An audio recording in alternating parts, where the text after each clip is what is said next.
just going to blindly choose one. Okay. Here we go.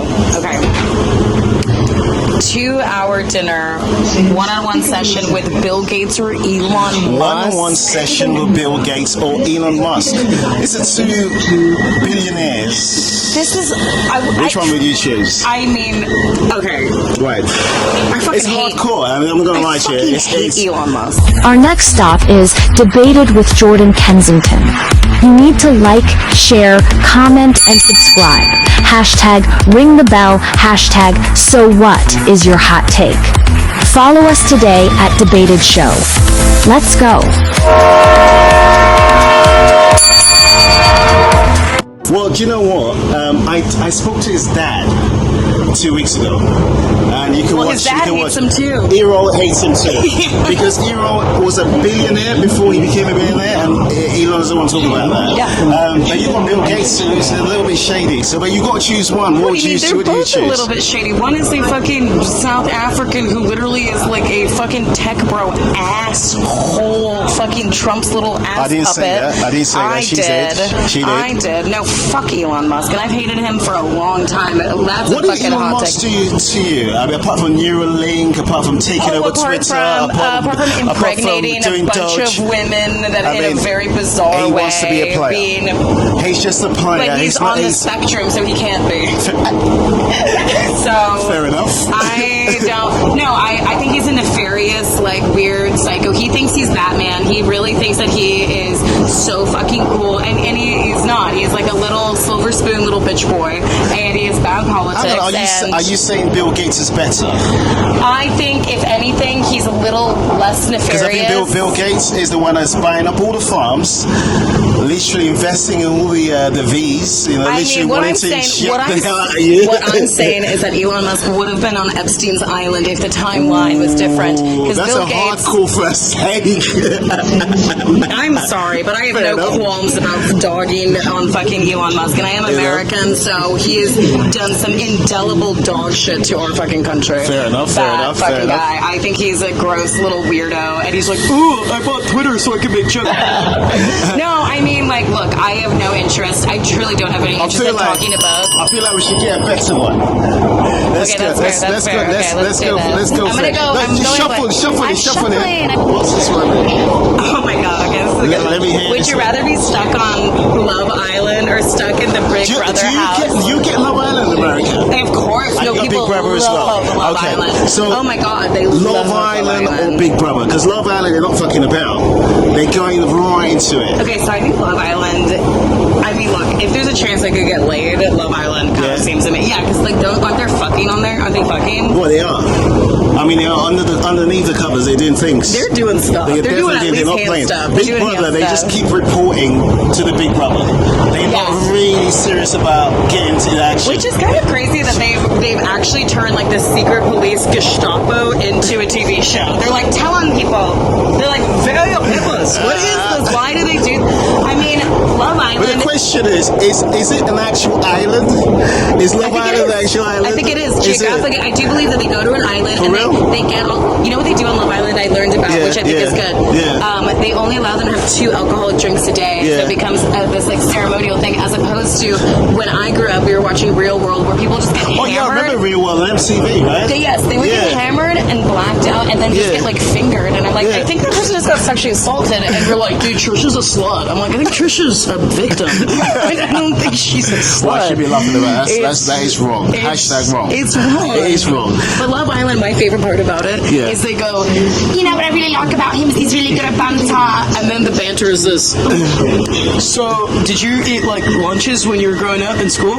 And they're like, yeah, I did. Wow, that's crazy. I also used to eat lunch at school too.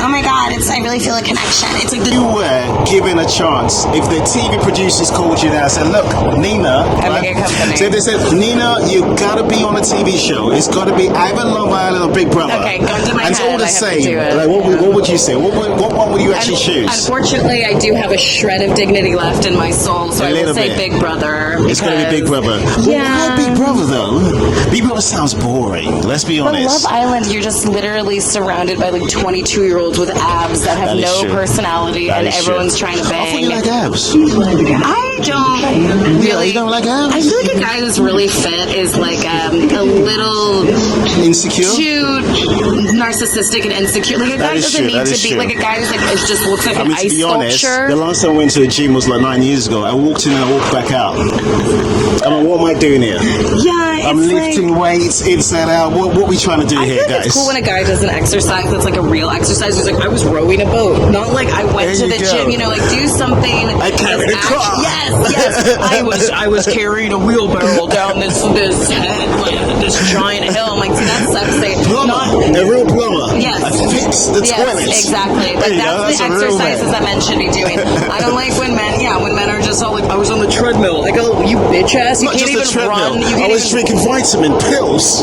Look at my pec. There's this huge thing in the US where people like they're into biohacking. What the fuck's that? So it's like cold plunges. Why are you trying to hack your biology? I am not trying to hack my biology, but I think there's a lot of people that they are trying to circumnavigate what it means to like be like they're like, I need to be the most efficient as possible, and it's like, why? It's like, so I can run my businesses, all my multiple businesses. I gotta be so efficient. I gotta listen. I don't know if you saw this guy, but it would be like, he was like, I can make 1 day to 3 days. All I gotta do, I wake up at 4 in the morning, I have 18 eggs, and then you're like, what? And then they drink. They're always praying. They like doing infrared saunas. They're doing cold plunges. They are always eating eggs and weird powders, and they take 18 vitamins a day. What's the point in all that? I mean, I think that's a psychological thing. Right. I think that is something happened when they were someone said something nasty to them, and they decided, like, you know what, I need to go to the gym and try and get myself back on. I think it's so funny that they want to extend their life when they have a shit life. They're like, I need to live as long as possible. You have no friends. You're not getting pussy. You have like 3 family businesses, and then they're always like veined out. They always have like veins, and they're always like, I'm just always working all the time. I'm always getting prayed up, and you're like, what the? It's crazy. Yeah. I don't wanna. So what's your hot take? Well, unfortunately, my hot take happened to me today. What actually happened? It was a traumatic incident. Right. So I live in New York. I'm Iranian. Right. Our dish that we have is a very standard Middle Eastern dish. It's called kebab. Okay, it's quite good. We all know kebab. Kebab is kebab everywhere in the world, and also but not in the UK. Here's the thing. I didn't fucking know this. Okay, I didn't know this. Okay, I just assumed this. You can get kebab in all over the US. It's like pretty good. Germany, it's great. Amsterdam, it's great. France, it's great. You can get it everywhere, anywhere, and it's always a good, like, all right, it's a cheap, quick, good meal. Now, what I did today, which was my downfall, which is I got kebab in Clapton. I went to a place, and I'm not going to name drop it. I don't want to ruin this small business. You don't want to give them the promotion. You don't want to give them promotion. Let's do it. I was like, guys, if you want to lose 10 pounds, shit your brains out, and barf, it's a new cleanse. It's called the UK kebab. If you take it. Can you reiterate? You went to a place sober. Because normally people go to kebab absolutely out of your face, shit-faced drunk. But you said, no, I'm sober. Yeah. You made a choice. Which makes it worse. It makes it way worse. It means that you made a choice to go right into a kebab joint. Totally. And then what happened? So full sound mind awareness, completely like not hindered by any alcohol or drugs whatsoever. Went into a kebab place around noon, had the meal. Immediately I should have known that I was like, this is off. It had like a gaminess to it. Right. Ate it, and then cut to maybe 40 minutes later, I'm in my friend's apartment and I barf immediately, which I think I got it out. It was like an exorcism, which was good. It was like a demon was inside of me. Fair enough. But demon. what was happening first? Do you feel nauseous? Was it there a was belly a shift first? in my gut. I feel it. So I did I mean, it's disgusting, but we got to warn the people. There are tourists watching right now. Yeah, I look like Audrey Hepburn, but I'm like, I was shitting my brains out. I was starving.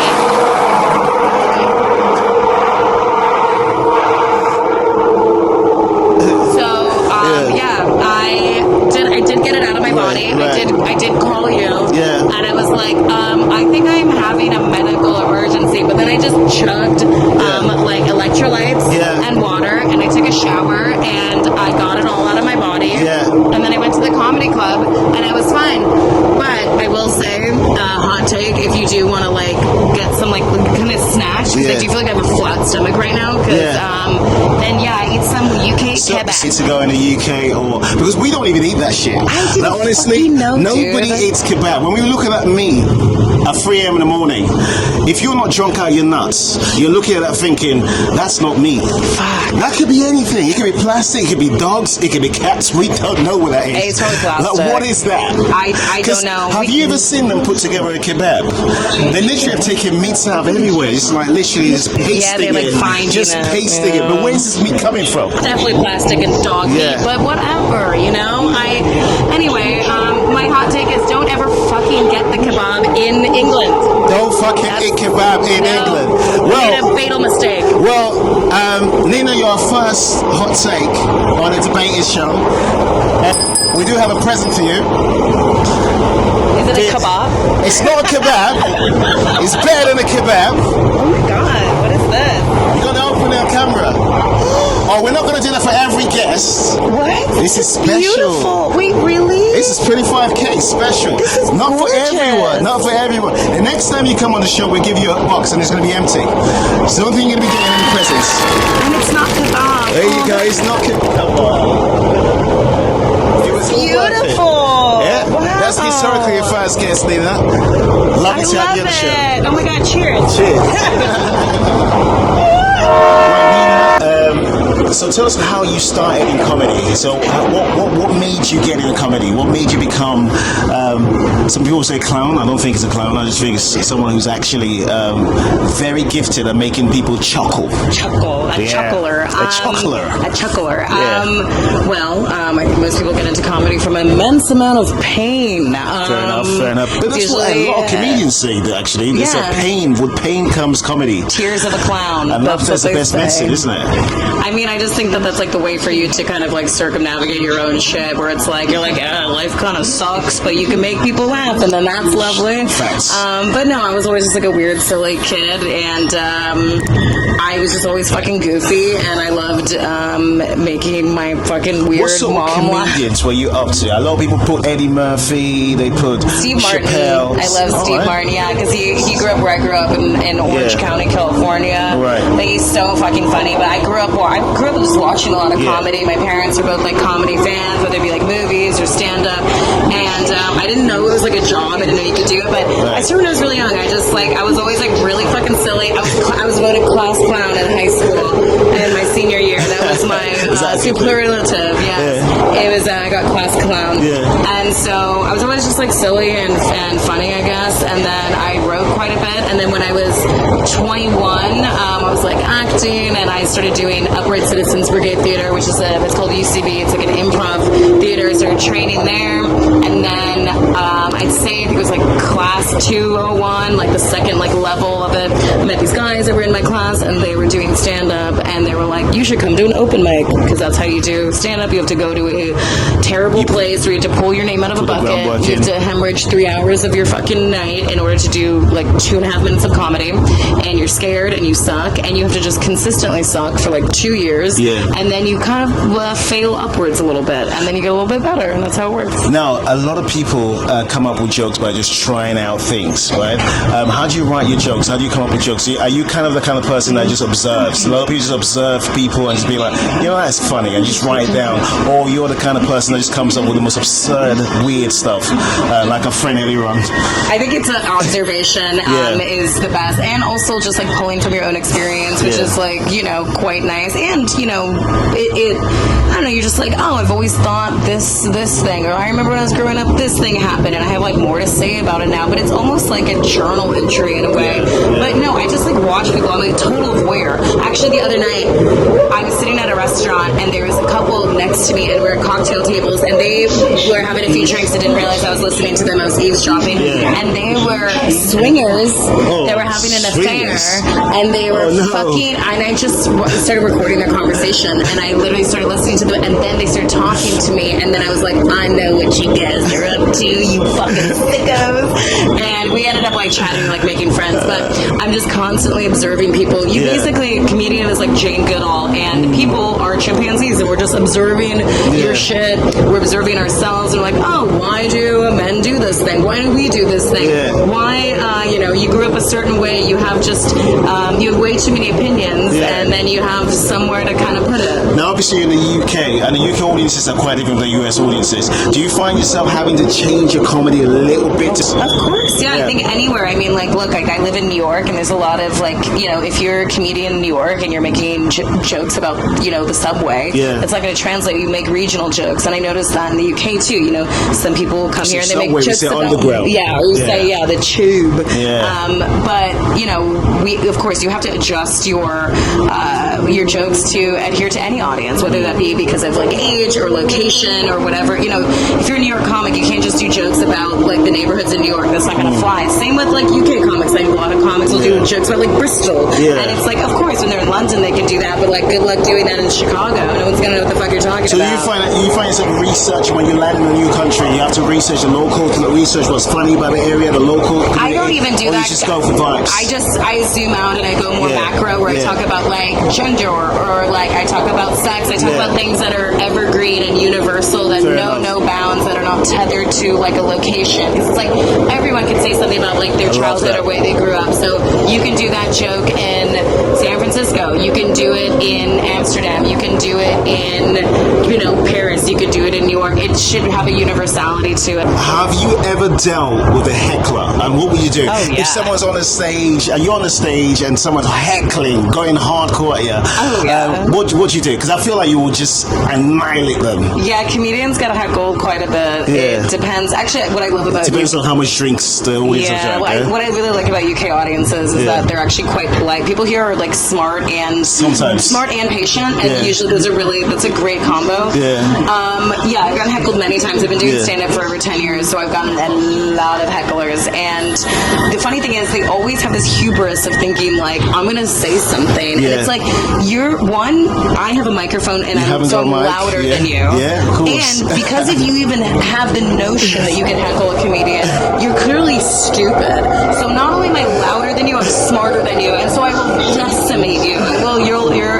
So I mean, a lot of times sometimes it's a gift. You're like, somebody heckles you and you're like, great, like, because everyone usually, no one likes a heckler. Other audience members hate a heckler. So automatically when someone heckles you, the audience is on your side, and it garners you more empathy. And so usually you're like, oh, well, now you're just fucking with me, and now you're fucking with everyone's time because you're either drunk we're gonna go for it's quite easy to turn them down. And I think, if anything, the worst type of heckler, if you just scream out to me, I'm like, cool, whatever. But the worst, because I'm like, okay, now I'll destroy you. The worst is when just somebody is just chatting. They act like they're watching, talking and just disturbing your stand-up. They act like they're watching television. I'm like, I'm in a live human in front of you. Live and direct. They'll be people in the front row, and they're just like chatting. I'm like, what are we doing? And then the people, it's even worse, because at least if you scream out, we're all having an experience. If you're in the front row and you're just like interrupting me, then there's somebody from way in the back is not going to hear what's happening, but I'm off my game. You know what I mean? And so then you have to, it's a whole fucking thing. Now let's talk about films. So obviously we're not going to talk about the film that you're going to be starring in, but loads of comedians get into films. You've done films in the past, films in the future. Is that something you want to get into quite heavy in the future? Yeah, I love acting. That's my first love. And so, I love comedy. I've had the privilege of being in a lot of good stuff. I'm really lucky. I've worked with a lot of great filmmakers. I usually get cast as like, they're like a bitch or a crazy person, which I love. Really anything. I feel like in an Emily in Paris, like a cameo on Emily in Paris, that'd be funny. On Netflix. There you go. Yeah, I really would. There's so many amazing filmmakers out, obviously, from all over. Honestly, anything. Like, I think that's the beauty of like being an actor, is it's a very collaborative thing. If you work in film as opposed to stand-up is very individual. You're writing your jokes, you tell them in your own voice and like into a microphone. It's like your ideas transmitted to paper, then said of yourself. Filmmaking is very collaborative. It is. So because of that, you get to just, I'll do kind of most anything. I like dramatic roles too. I like get trained, so I really like doing anything. this part of the show we do something called Top 5, right? Okay. And Top 5 is when we kind of get your personality behind the actual artist, comedian, actor, actress, whatever. So Top 5 best actors of all time, according to you, Nina. Top 5 best, okay. Yeah. In no particular order. In no particular order. Okay, I'm going to say Philip Seymour Hoffman. Ooh. I'm going to say Paul Newman. Paul Newman, classic, legend. I'm going to say Julianne Moore. Oh, wow. Sidney Poitier. Legend. Oh, God. Honestly, Joanne Woodward, who's Paul Newman's wife, I think she's brilliant. Oh, God, Gina Rowlands. Gina Rowlands. Oh, that's 5. So, yeah, all that's right. 5. Top Those 5 best comedians of all time. Of all time? Of all time. This is your top 5 best comedians. Okay, I love Steve Martin. Yep. I love Rory Scovel, who's a contemporary comedian. I think he's so brilliant, so fun to watch. Let's see. I really like, oh God, this is so tough. Kate Berlant, she's amazing. She's super funny. Eddie Murphy has to go on there. Of course, Eddie Murphy's classic. Legend. Oh God. Like, Eddie Murphy's really fucking funny. Consistent. I would say, Bill, oh my God, he died in the 90s. He was so fucking funny. Jesus Christ, he's a Texas comedian, and he's really, God damn it, Bill, fuck. I want to see Bill Bellamy, but it's definitely not Bill Bill Burr's Bellamy. great, but there's a different Bill that I am not remembering. I don't remember. Fair enough, yeah. Okay. All right, top 5 best TV shows. I mean, this could be Fresh Prince of Bel-Air, this could be like Cosby's. I hope I'm not swearing by saying the Cosby's. Okay, top 5 best TV shows. The Sopranos. Oh, they're all, actually, the top 3 for me is going to be all S's, all last names. Ooh, Sopranos. Classic. Simpsons. Seinfeld. Okay. And then after that, I would say, this is a little bit of a basic bitch one, but Sex in the City. So fucking good. That's for girls. That's for girls, yeah. sorry. Yeah. But actually, no, it's for everyone. It's really amazing. It was groundbreaking when it came out. And then, God, what's another really fucking good one? I mean, I love Curb Your Enthusiasm, but that's kind of in like the Seinfeld realm. I guess, Breaking Bad, that's pretty obvious. Breaking Bad was Mad sick. Men. I'm going to go Mad Men. Mad Men. That'll be my 5th. All right, obviously you're performing all around the world, international comedian. Top 5 countries to perform. You got to say the UK, so don't mess about. Don't mess about. You got to be the UK's got to be in there. The US is quite good. I'd say New York is really good. That's where I live in bias. Then I would say London. I love London. London's sick. Then probably I really liked Amsterdam and Edinburgh, Scotland. I think it's such an amazing fucking city. I'm gonna go with those. Definitely. Flat. All right. What about music then? Would you say you're into music at all? Because what do you mean? Comedians into music. I don't know. Do you know what I do for a living? You know what my job is? You're a comedian. No, I'm a DJ. I've been DJing for 18 years. I'm a vinyl DJ. What? A proper vinyl DJ? I have 2,000 records. I've been in God. I swear to God. That's what I do for a job. What kind of music do you play? A lot of disco, funk, soul, boogie. I'm more old school, so a lot of the music I have, it's like 60s. Usually, most of the stuff is like 60s, 70s, 80s. I love new wave. I love post-punk as well. I was like a punk growing up, so my favorite bands were like Black Flag and Minutemen and Adolescents and Bad Brains. And then I got really into soul, disco. I love Al Green. I love Giorgio Moroder. I like Donna Summer. I'm a proper record collector. I'm a vinyl collector. And I've been DJing first. What would you say? So continue on the same consistency of the top 5. What's your top 5 songs? The ones that the party's going to be crazy. Should I say bands or songs? It could be. I would say songs because bands is literally too general. Okay. So the party's going crazy, and then you got a moment where obviously no one's dancing, and they say, "Nina, come on the stage." You're now literally trying to play the tune to get people dancing. Okay, so which one would that be? So these are what I call my dance floor bangers, and if you really want to change the energy of the room, you can do this pretty easily. probably. Sister Nancy, Bam Bam. Yeah, that's a pretty big one. Sister Nancy, Bam Bam. Yeah. Okay. And then I would also say there's a Italo disco artist named Pino D'Angelo. Okay, never heard of him. The only D'Angelo I know is the R&B one. No, D'Angelo's great. The R&B D'Angelo's great. He's got those cum gutters, you know. Pino D'Angelo is an Italo disco artist from the late 70s. He's a song called My Kella Idea, which is quite good. But I like the song Okay Okay, so I would do that. Okay. And then Giorgio Moroder, who's another Italo disco guy, he does a cover of Nights in White Satin by Moody Blues that is a fucking banger. That's two? No, that's three. That's three? And then... I was just checking whether you can count. Let's get any there. Bombastic by Shaggy. Mr. Bombastic. Yeah. That's a dance floor fucking banger. These are things I'll that get people dancing. These are songs that if I go on, like if I'm like, I need to make people dance right now. I do have like two more. I feel like Kiss by Prince, pretty obvious, but that always works. Yeah. And then another one that always works is The Message by Grandmaster Flash. Ooh, don't push me, cause I'm close to the edge. I'm trying not to lose my I love that. Obviously, you know, sometimes we say you don't talk about politics, but obviously it's a debated show. Debated show touches on all kinds of subjects. You're American. Yeah. And America is going mad right now. I'm not gonna lie. It's going really mad right now. What do you think of your good old mate Trump? I'm not saying it's your mate. No, I think he's an abhorrent person, and I mean, look, it's been actually such a pleasure to be out of my country of origin. Do you think Biden was better? Because Biden seemed I think like that they're the Biden lesser of two evils. Was sleeping. Yeah, I think it was a lesser. No disrespect to Biden, I just felt like he was sleeping the whole time. It's like lesser of two evils. I think that neoliberalism really is not going to do anything for the U.S. I think we like need somebody who has like a little bit more of an angle of change. I think like